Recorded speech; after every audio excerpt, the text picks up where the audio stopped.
Welcome back to another episode of Cats, Chats, and Coffee. Hey everyone, thank you so much for being here. This is your girl, Alex. I almost actually said this is your girl, Liv, like staring at your beautiful face across from me.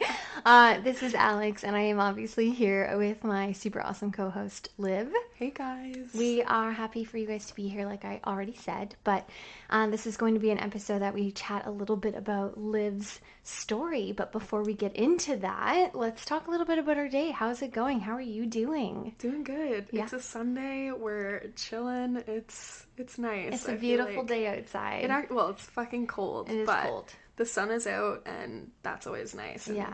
I heard the birds chirping this morning when I was getting our coffees, and I was like, oh my god, spring is around the corner. I know. Wait till you start to hear that buzz of the cricket, like that sound. You know what that is? What? It's them having sex. Every time you hear that, like that sound of the crickets, like that typical summer sound that we all hear, Yeah. they're banging. They're like, that's what that is. Why did I never know this? Yeah, I mean, I feel could be lying, so like maybe I'll Google that later. But I'm pretty sure that's what it is. Well, they're It takes very away, active. yeah, like takes away that like nostalgic, like loving moment. peaceful- And you're like, you know what that is. They're all just having sex in the bush. I know. I'm like, did I want to know that information, or would I have been better with Sorry it? to everybody. I have just ruined your beautiful spring Peaceful cricket noise in the mornings. Your summer sounding board, whatever. Yeah. Yeah, so we had our coffee this morning, and actually it was so delicious. Where did you grab that from? So this morning I picked it up from Narrow, Nice. which is nice and close to where I live. Well, I will not disclose my location. Well, I think you just did. I did. It's close. I obviously live downtown, but yeah. Narrow's on Fenwick Street, right? Okay, there. She just gave it all away. Yeah. I mean, they could Google it. It is. It is on Fenwick Street. But yeah, amazing, cute little spot. I love the people that run it there, and yeah. What'd you get? I got an iced Americano because... Oh, you're so exciting. Shut the fuck up. I knew she was gonna... Predictable. Fucking... I literally sent you a voice note this morning letting you know that I was going for my typical coffee And I rolled because my I was eyes. sleepy and I needed it. Yeah. But yeah, double iced Americano, vanilla shot, and oat milk. Yeah, rated out of 10. Oh, 10 out of 10 every Yeah. time. Truly, this is my favorite coffee in the city. Yeah. I actually bought the coffee that they purchased for my Yes, like espresso ground machine. coffee. Yeah. Yeah, really cool. I got a chai tea latte with oat milk, right? That's what you got me, right? did, Yeah. yes. I loved it, actually. Theirs are good there. Same deal. I was like, this is like, and so it was bagged. It was like steeped. So Yeah. at Starbucks you can get chai tea lattes, but it's like a pump of chai or a scoop of chai or however it This works is there. like legit. This is like an actual tea bag. Yeah. So, which I sometimes when I see that there's tea bags hanging out of it, I'm like, because I'm used to like the fake flavor of the chai versus like a real chai tea latte. But this one was really good. The oat milk to latte ratio or It's, like, whatever was perfect. really, like I don't have complaints. Slightly sweeter than probably I even needed it, Yeah. which is interesting. I've actually noticed that with theirs. Theirs are really good there, but they do... Because I had a chai tea latte, Jesus, the other day, and for some reason it was not sweet at all. And I was like, Yeah. did you guys not put sweetener in this? And it had the tea bag. So I was like, sometimes maybe that's like the chai tea lattes that I'm used to getting are the ones that have Little the more- chai yeah. sweet flavor like pumped into it. Yeah, it's but- like a cinnamony kind Yeah. of. And they asked me if you wanted cinnamon and nutmeg, and I said yes. Oh, okay. That's what I was picking up then, because I was like, it felt like a little bit more. It's very cinnamon. spicy. Yeah, it was like, Yeah. but it was like a sweet spice, not like a burn your tongue spice. No, but like So, it has those other flavors in it. As soon as I just said spice, all I could think about is like my giant pickle in the other room, the chamoy pickle, which we won't talk about. But hopefully there's gonna be people that have a clue. If you're on TikTok, you know Oh what I'm my talking God. about. My $30 pickle. It's but- like so trending. How could people not know Yeah. that? I knew about it without even like really knowing what it Yeah. was, but then you Gosh, showed me it and I'm that's- like, Yeah, I'm not getting in there. We're not talking about my pickle, but maybe another episode. yeah. After she tries it, Yeah, and then when, we'll talk about it. but yeah, I'd say Narrow was really great too. I remember the first time I went there with you, and I was shocked how tiny it is. Oh, it's so literally small. just a nook. So anyone Yeah. who is interested in hitting It's up not Narrow, like a sit down. yeah, it's not like a study place like Cortado like we had last week. Yeah. Where you can, did we grab Cortado last week? Is that last week? Yeah, I think so. Regardless, it's not one of those places you want to like sit down in because there's not really a spot. But Yeah, it does definitely. have two little two-seater tables, like, Yeah. off to the side and the back, but they're, like, in the tiniest little hallway, and Yeah. I didn't even know they really existed for a while. Yeah, it's very good. So I definitely like I'm gonna rate mine like an 8.9. That's pretty good. I know. I was like, well, 8.5. No, it has to be like an 8.9. Not Yeah. quite a 9 because that's like orgasmic coffee, which I don't even know if it exists for me, but we'll see. Maybe, We'll keep well, we're gonna searching. keep searching for you, because I Yeah. feel like the potential's there. But this is like, honestly, I think these are like the places where I'm probably more tied to, like those smaller, Mm, quote unquote, in the corner mom and pop, kind of nobody really knows about them. If yeah. it's word of mouth that you like find it and you really like it. Yeah. I'm more of that versus like the big, Yeah, the big brands that, like, everyone knows and everyone goes yeah. to, and they're Or super even like popular. the really popular places that open up and are like trending on, Brunswick Street or where else? Like Barrington, I don't know. Those ones that typically are packed every time you go. Everyone Mm, knows about them. They're really good though. Like Quimple Road has a couple of them as well, which we're gonna get into because we have a whole list, obviously, that we want to try. But yeah, yeah, bunch of different Fenwick Street, places. the what's it called again? Narrow. Narrow. I was gonna call it the Nook. That's a different one. But I yeah, don't think it's the Narrow. Narrow. I think it's just Narrow. I don't know, Narrow. to be honest. That's such, like, a small thing, but, like, could make or break It finding the totally could. business. Yeah. Yeah. Well, regardless, Narrow, you are doing awesome. Keep killing it. We Yeah. enjoyed your coffee/tea this morning. Yeah, we're excited. I'll be back again tomorrow. Thank you. Yeah. I will be back Every every morning. day. Pretty much. Yeah. Well, do you want to like dive right in today? Enough with the chit chat. I Yeah, feel like there's, let's just do it. We don't need to, bore everyone else with our day-to-day we got so activities. much we could talk about, but Yeah, also so let's just get much. to, like, the topic. Yeah, so like I said in my quick little intro, today we're going to talk about Liv's part. So, obviously, again, thanks to everybody who listened to the last couple episodes. And my story, obviously, it's difficult when we kind of talk about things that are important and vulnerable for us, but Hmm. I really appreciate everybody listening. If you didn't go back, check them out.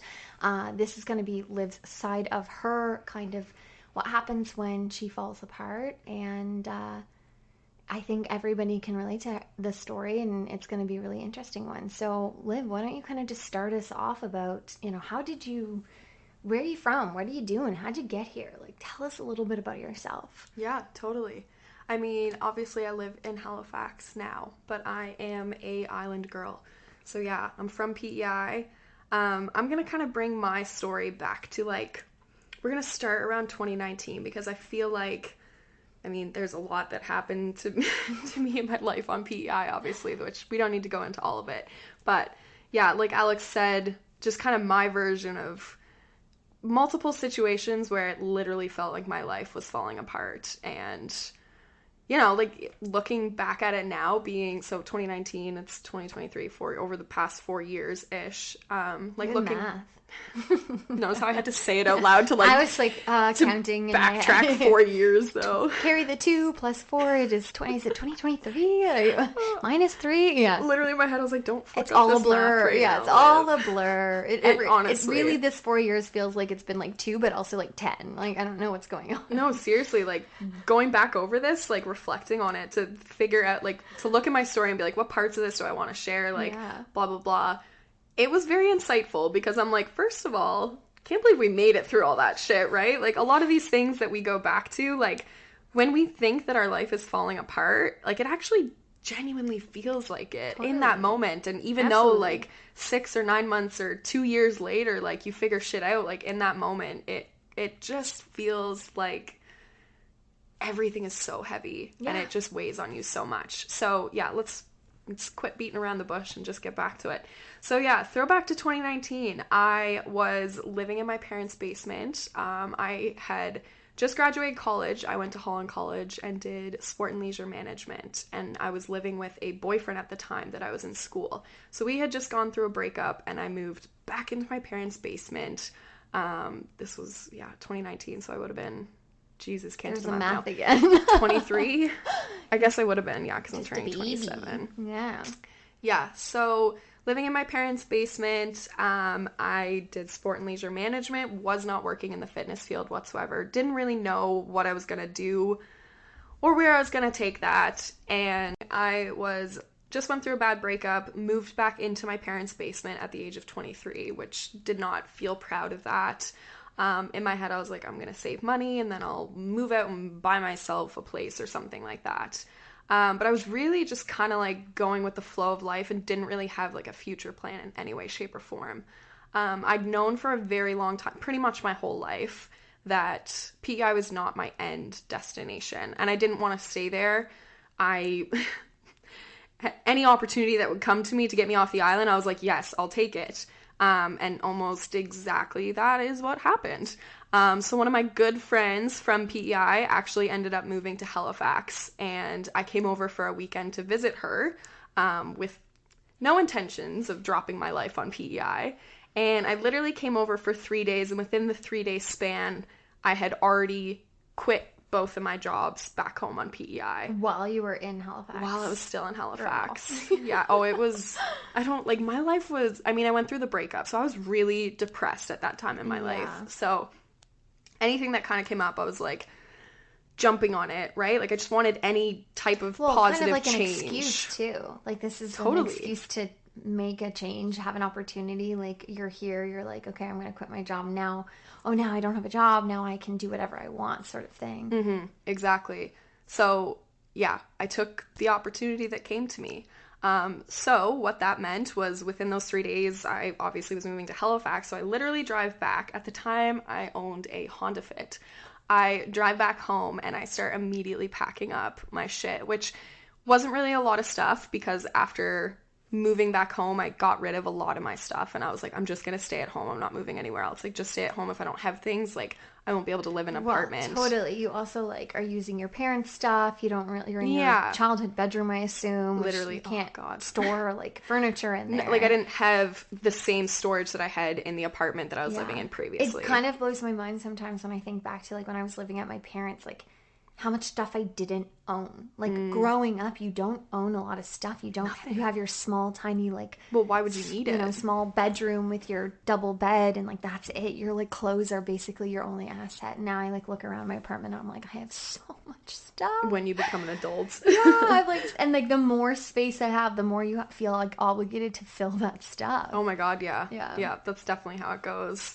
At the time, it was beneficial for me because, like I said, all I had was a Honda Fit. So I literally... You could only fit so much. I knew she was going to say something dumb like that. But just, like, looking into my eyes. Like, winking. Like, get the joke, get the joke. Yes, you're right. I didn't have to fit much into my fit. Mind you, it took 2 trips of driving, like, here and back to PEI. Wow. To get it. It was 2 separate trips. I didn't do it in, like, the same weekend because I didn't need all my shit. And at the time, I had 4 cats and, like, moving them over. So I kind of skipped this part, but when my friend told me, like, I should move to Halifax, what she was actually telling me was, hey, you can come move to Halifax and you can live with me until you get your feet on the ground, until you get a job. Because I quit my jobs in the moment. I didn't find a job in Halifax and then decide I was going to move there. Was it like you guys were, like, drinking one night, like, giggling, sitting up, having your pillow fight, and being like, she's like, you should move here. Oh, I'll move here. We're best friends. Oh, my God. Like, was it one of those? Well, like, not at all, because that's not the type of girl that I am whatsoever. But, like, yes, because that's what our friendship is. Like, it's so... Spontaneous. Spontaneous. Spontaneous. Not that. Spontaneous. Yeah, yes, but, like... I copyright for a living, so... Oh, my God. Yeah, it was definitely spontaneous. And so she was living in a 2-bedroom. She had another roommate. And she quite literally invited me to come live in her bedroom, in her apartment, in her 2-bedroom apartment with her, until I found an apartment to live at. Did I look at rent or anything in Halifax? Did I look at the job situation? No, I didn't look into any of that. I was like, here's an opportunity to leave the island, and I'm absolutely going to fucking take it. Mm-hmm. So, yeah, that's exactly what I did. So this was in November of 2019 that I decided to quit my life in PEI and literally up and move it to Halifax within literally a week is how quickly, like, this whole transition went.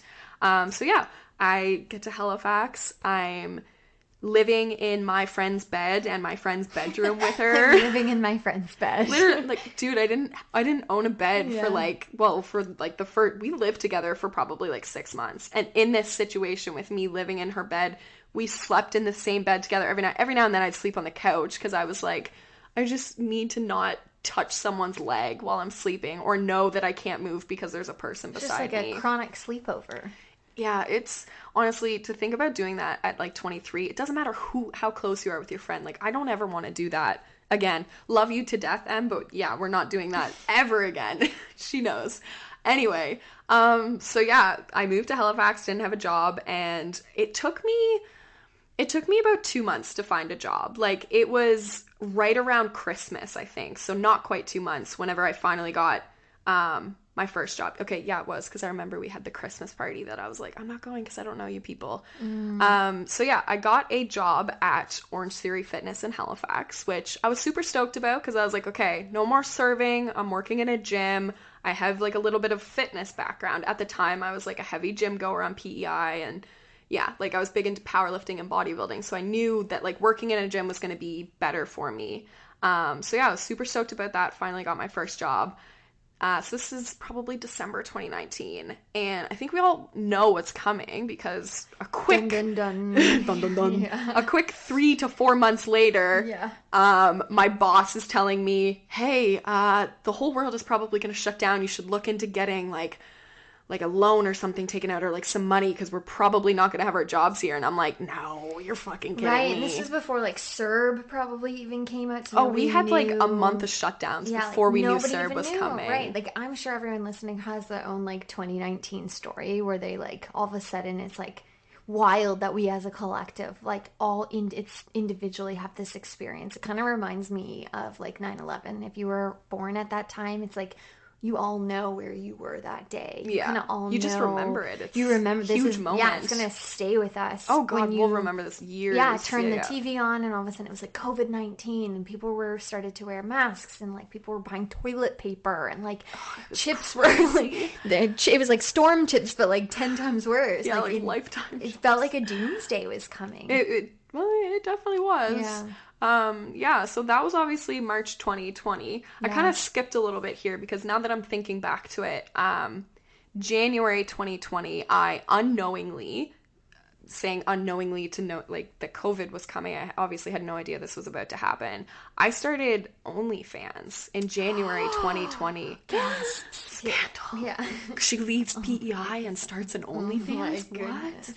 So let me quickly explain how that happened. Yeah, like how does somebody fall into OnlyFans? I started OnlyFans. It was so Yeah, nonchalant. I just started an OnlyFans. Yeah. No Okay, way. well- I don't even think I knew what OnlyFans was back then. It was so new then. At that Yeah. point, it definitely was not what it is now. This is like 3 years ago, over 3 years ago, if you think about it. So, yeah, I mean, like I mentioned, I was big into the fitness. So whenever I moved here, actually before I moved and briefly in PEI, I started kind of diving into modeling. And I don't even really call it modeling then because I was so new. Self-expression. I just wanted some new photos. I wanted someone to take them of me. I'd already been taking photos of myself and sharing them for a while. So it was just something new and different. And I'd always wanted to be a model, but always thought that I was like not the model fit, but that's a completely different story. So whenever I moved to Halifax, I got noticed by a couple photographers here and they reached out to me and asked me to do photo shoots.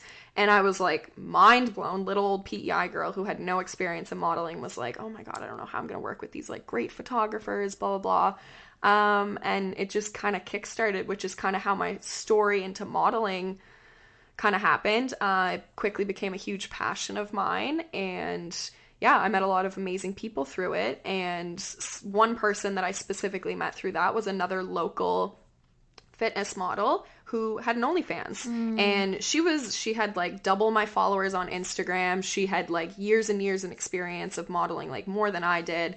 And I looked up to her and we chatted a lot. And she literally told me, like, she recommended I do an OnlyFans the same. She told me literally all she did was share her photo shoot photos on it. Like, it was. And this was like more like a lingerie, boudoir, like the modeling It was like the photos of your butt that like were scandalous to post on Instagram back then, or right. like Or you couldn't even post. because Instagram was so much more sensitive, and like Yeah. even now it still is. But it like I wasn't doing OnlyFans, I wasn't doing sex work, I wasn't doing porn. Like this was literally just sharing the photography and the photos and the modeling that I didn't share on Instagram, kind of thing. So it was super like. It wasn't as scandalous as everyone thought it was. Like I don't even think anyone saw my titties for Yeah. like I don't even know how many months on my OnlyFans. But anyway, so I started my OnlyFans in January 2020, and then COVID hit in March 2020. Right. So you're doing it on the side a little bit while you were still working full time at OTF. OTF, yeah. And you were like, okay, well, I have a potential, like, I'm potentially going to lose my real job because of COVID coming. So, Yep. like, I have to start to think about how I'm going to make some money. And that was probably like your safety net at the time as well. It was like the only thing. Like, I think I eventually dropped down to 4 days at OTF because I hated working there. And like, I don't work well when I have a boss. I don't work well when I have a supervisor or someone on my ass telling me what I have to do, or like, even like I work with people well, but I also don't. Like, I'm not that kind of girl. Yeah. So this was kind of my excuse to not have to work full time. I was surprised that I was making money off this. And then as soon as COVID hit, OnlyFans fucking took off for me. Everyone's home. Everyone's bored. and Yeah. not a lot of people had OnlyFans at the time. I was It's also very niche. I was this new girl who came to Halifax out of nowhere and started an OnlyFans. Had like long black hair and tattoos. Like I stood out like a sore thumb. Like, who's this stranger that shows up and starts an OnlyFans and like starts making a presence out of nowhere? Well, probably easier because you didn't really know a lot of people around here. Oh, well, It's like you didn't grow up with these people. You were kind of like, I'm a stranger. I loved it. Yeah. And even now when I see people out and about in Halifax, whether it's people from PEI or people that I actually know from here that I don't talk to anymore, I'm like, leave. I don't like knowing people where I live. I like to, and that's like trauma from PEI because everyone knows everyone. I remember feeling the same way. I remember one day when I had first moved to Alberta, like obviously my best friend at the time was out there and she had made it really easy for me to transition, but other than her, I didn't know anybody. And I was like driving around Alberta, Edmonton. I'd made my way from like downtown to Sherwood Park, which is a kind of like an outskirts area. And I remember just like had the window down because it would have been end of May, beginning of June, so it was quite warm. And I was like smiling and breathing that I just was like starting over. Like I got that feeling, blank slate, the white paper, the open book with no chapter written. It's just you can start and do and be whoever you want it to be. That honestly is such a liberating feeling. Like moving here to Halifax and having like photographers ask me to shoot, like they opened the door to something that I never thought was possible because I was stuck. Or maybe not have been possible. Well, it wouldn't have been living on PEI. Like there's obviously great photographers there, but it's just not the same community. And I don't think, like, because I was a new person and like I have features that kind of stood out, so I think I grabbed a lot of attention for that reason as well. I mean, and also like my ass everywhere. Well, that's like I was gonna kind of say that, like you're also in a niche. You're not just like it's not commercial photos. We're not talking about modeling like for the Sears catalog here. No, God, this was fitness modeling. I very much classify it as fitness modeling, and also like I don't know. Not a lot of people were doing it back then. They really weren't. Like, it's crazy to look at over the past 3 years and like how much has changed and like OnlyFans has just flourished and now it's so saturated and it's completely different. But even modeling, like so many more people are comfortable taking photos of themselves or getting photos of themselves done or just posting the booty picture on Instagram or on their story or whatever the fuck it is. But you know what else I'm thinking? It's like it's different when that kind of stuff obviously has existed for decades, for years, but they're usually people you don't know, people in the States or, across people the world, you see about online. Celebrities, influencers, scandals of like Kim Kardashians or Paris Hiltons or, whatever, whomever it is. And when it becomes something like local, somebody you might know, it's like very different. There's probably not a lot of competition, or at least if there is competition, we don't really know about it because it's a lot more of a niche, quiet community where it's like, I don't want to say underground, but like... No, that's, I think, a really good way to explain it because that's exactly what it is. People nowadays are a lot more comfortable sharing that they have an OnlyFans, but like back then, like I think my OnlyFans was... I was posting pictures, but I hadn't shared it to anyone. Publicly. For like at least the first month, maybe two. Like anyone that just kind of found it, I was like, okay, like this is fine, but I wasn't advertising and like making it super apparent. And even that was like, I don't know, it was scandalous because I was this little PEI girl who has had history of being like a person who comes out about their sexuality. Like I have a whole story that we will eventually dive into about stuff that happened on PEI around that. And then yeah, I get up and move from Halifax or from PEI to Halifax out of nowhere, and then not even a few months later, I'm like back at it. nude, naked, yeah, posing, getting all these professional photos done, and then suddenly she has an OnlyFans. Yeah. Like, I know how scandalous that, and honestly, I have to accredit like a lot of the money that I made off OnlyFans from the first little bit to exactly that, because a lot of my followers, a lot of the people like following my Instagram and subscribing were from PEI. It was a lot of people are knew nosy. Me. They wanna be able to see somebody that they probably went to high school with, and they're like, and I I remember, obviously there's photos and things that go around when you're younger, and people, Snapchat existed still before that, and there's, we all have our, I flip phone stories and things that, people saw that you don't want to see, and rumors go around and stuff, but like now you're openly like owning that, and you're doing it, and you're making money from it. Yeah. It was just, it wasn't the norm back then. But yeah, kind of diving back into the story, like it was my saving grace without even knowing. Like the fact that I kind of skipped on this part as well, but my first like 2 months of moving here to Halifax, like I had no income. I didn't have a savings when I moved here. I had a Honda Fit and I moved into my friend's bedroom with her. Like the reality was I couldn't afford to get my own apartment, and I struggled to find a job for the first month and a half that I lived here, which really caught me off guard because within that month and a half, I immediately ran out of all the money that I had. So thank God for my friend helping me. Like she really saved me through a lot of that. But yeah, like I didn't foresee myself starting an OnlyFans or having this platform or this place that was going to bring in money for me and that was going to help me. I mean, thankfully we had CERB going through all of like the COVID thing. Like we did get helped out, but I truly would have been fucked throughout COVID if I didn't have OnlyFans as a backup. And yeah, it helped me a lot. It helped me to save up enough money to eventually move out on my own. It helped me to buy my own bed. Like, yeah, I got a new car shortly after moving. Like, so was this all happening while COVID was still going on? Around, like, throughout the time frame, because COVID was happening, and I remember, like, Orange Theory, like, shut down in March, and then I can't remember the dates on, like, when it opened up and we went back, but then it shut down again, and then we went back again. So it was throughout all of 2020 was, like, just this super like up and down. But I was very lucky that my OnlyFans was doing well. Like quickly from starting, it started going up and going up and going up. So I started doing really well off that right off the get-go, which was, I don't know, it was my saving grace. Thrilling, to be honest. Well, I couldn't believe that I could also make money off something like this, right? Because I had grown up with the idea of like, it's always going to be hard. You're always going to have to work for someone, or you have to make something. But I didn't think that I was the kind of person who had it in me to make something enough to like live off of. Totally. Do you know what I mean? Yeah. Whereas OnlyFans really helped me to change that mindset and teach me differently. And like now it's 3 years later and I still do this job, my full-time job. And yeah, like I've learned a lot from it, like truly.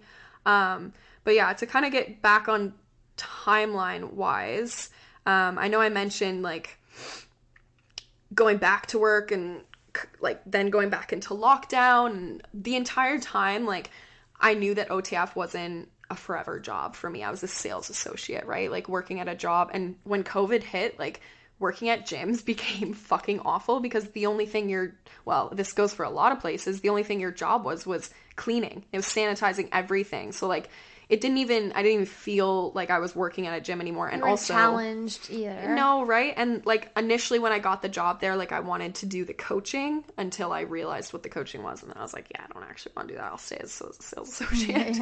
I have a story about that as well someday. Yeah, which I don't even think I've ever told you. It's wild, but yeah, the coaches at certain gyms. Oh, that's all I'll say about that. Yeah, there's some different people like. No offense to anyone listening. No, I mean, it's like anything, right? There's good people in the industry, and then there's bad, people of course. That don't take it, yeah. But yeah. But yeah, so on and off, working there, still doing OnlyFans the whole time. Honestly, life was not too bad. I was still living in the same place, except the girl who invited me to move into her bedroom with her actually ended up moving. She left Halifax. So I took over her bedroom and was living with her roommate. And her roommate, who was also from PEI, ended up going back to PEI during the lockdown. So I ended up living in this 2-bedroom apartment through all of COVID completely by myself because You just like took over. well, it was honestly awesome. It saved me because You didn't have to like look for a new place. well, Or I was there completely you were alone, which was comfortable. great. You had your stuff already there. I mean, it took a couple months of working at OTF for me to get enough money to be able to start pitching in for rent, but like at the start I couldn't pay a cent for it, and she carried me through that whole like time frame. But yeah, so eventually that friend moved out and I was just living in this 2-bedroom apartment with this other girl. Which it was fine all through COVID. I really like a lot of people, obviously I wasn't okay with how the world was doing, but being in isolation at home, like I was kind of okay with that. Thriving. Our gym, like they let us take equipment home the first lockdown. The second lockdown they didn't, which was fucked. But anyway, so I got to like work out at home, and I'm such a homebody and an introvert, so it was like right up my fucking alley. So through most of that time frame of 2020, I was doing well. I was doing really well. And I can't remember again the timeline of like when the second lockdown ended, because I remember this was the second time we went into lockdown and we were opening up again and we were going back to work.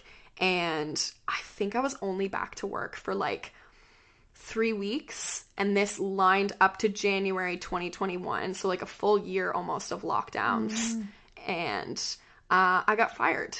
I got fired because I was caught. You guys can't see me. I'm doing the Air quotes. finger bunnies. Yeah. Air Finger quotes. bunnies. I don't know why, but they look Oh like my bunnies. God, that's so funny. I was doing air quotes. Yeah, I got fired for working another job under this job's hours.